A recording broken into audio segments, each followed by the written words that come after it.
It has been a fascinating experience watching the way that toxic purity culture has managed to filter its way into SNAP benefits. My name is Kelsey. I am a spicy educator, a somatic sex and intimacy coach, and I specialize in alchemizing trauma and conditioning into pleasure. So let's get into it.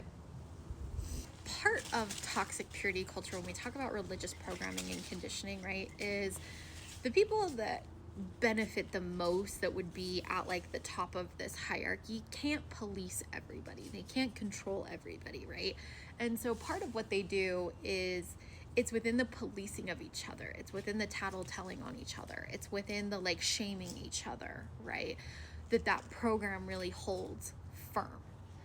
And we see this a lot in the way that people make commentary on our bodies and whether or not are we too thin, too curvy, too this, too that. The way that we dress, right? Toxic purity culture is all over the place, and the way that we dress all the way from the time that we are itty bitty, right? Specifically when it comes to women.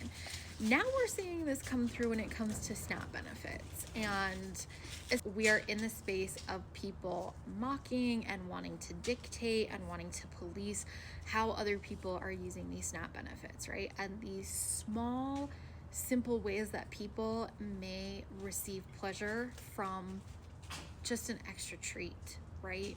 Something like a package of Oreo cookies or cupcakes for a birthday or ingredients to make a birthday cake, right? And you have a group of people that are like, that's not pure enough to put in your body and be worthy of SNAP benefits.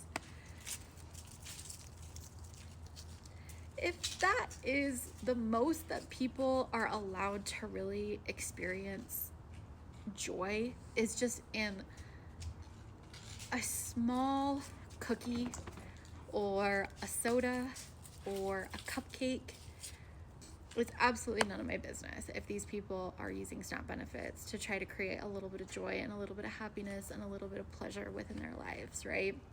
And then you have the kind of the polarity of that, right? Which is the like, don't be too pure though, right? Like, heaven forbid they're using it on things that are like organic, right? And it's like, oh, now you're being irresponsible because couldn't you just get by with not organic? Or, you know, couldn't you get by without that steak? Like, that steak seems a little too luxurious, right? And it's like, then they go on the other spectrum of like, is it too luxurious? Is it too pleasurable for like a nice steak dinner?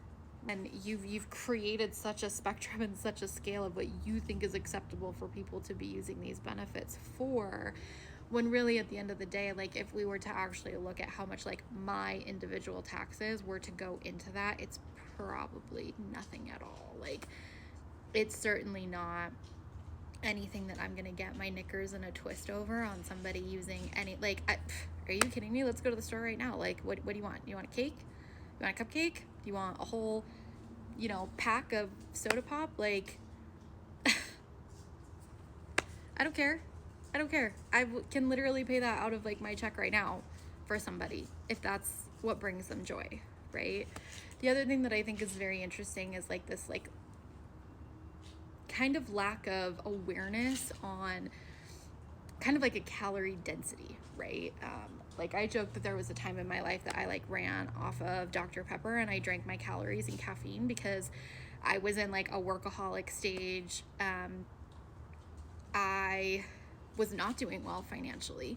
And so literally it was so much easier for me to fuel myself with caffeine that kept me going and kept me being able to function, and was really, really cheap, rather than being able to eat something that was more of like a protein dense, right? That's kind of where I'm at right now, is I focus a lot more on protein. And I'm going to tell you guys, I eat so much more now focusing on like a protein heavy fruit and vegetable diet than I did when I was like eating like once a day, like trash takeout, right? There's a difference in calorie density and being able to feel full, right? On what, for example, like if you look at the calorie density for something that is heavier in carbohydrate, right, that would be considered more of like a cookie or a pastry or a sweet, right, then what you're going to get from a calorie perspective, we're not talking about a health, whether what's healthier or what's not, right?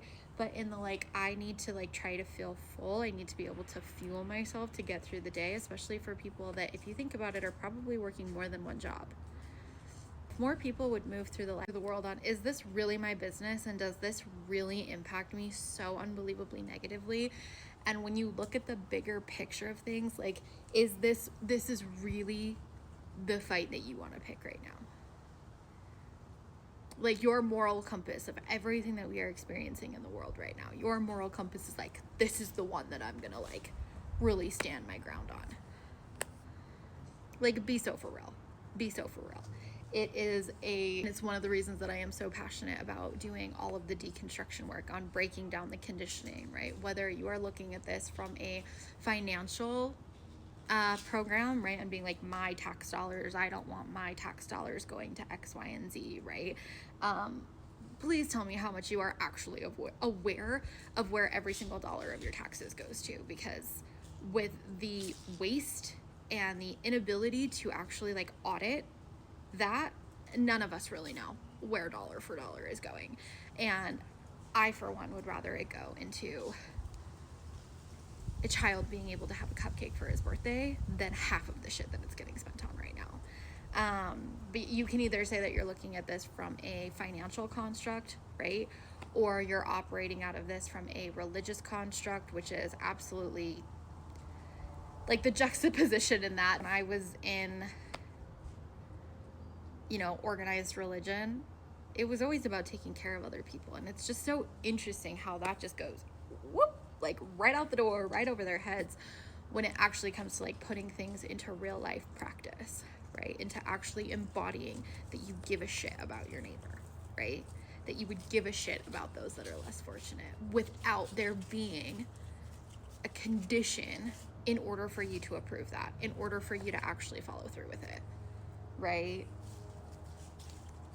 People need to get over themselves, and people need to continue doing the deconstruction work. Whether you're deconstructing finances, you're deconstructing religion, you're deconstructing pleasure, you're deconstructing things on what makes you worthy and your self-worth, whether you're deconstructing things around body dysmorphia, right? Like, it all is related, right? And us doing the work allows for these moments, number one, when they're in our faces, for us to go, that's what this is, and I'm not buying into this, right? Like, other people may be able to sit here and toxic purity culture rationalize their way through shaming other people and what they do to SNAP benefits. I've deconstructed that. I'm going to put my money into those programs, and not through the government. What I get to consciously make decisions on in my own time and with my own disposable income. And I hope you guys do the same.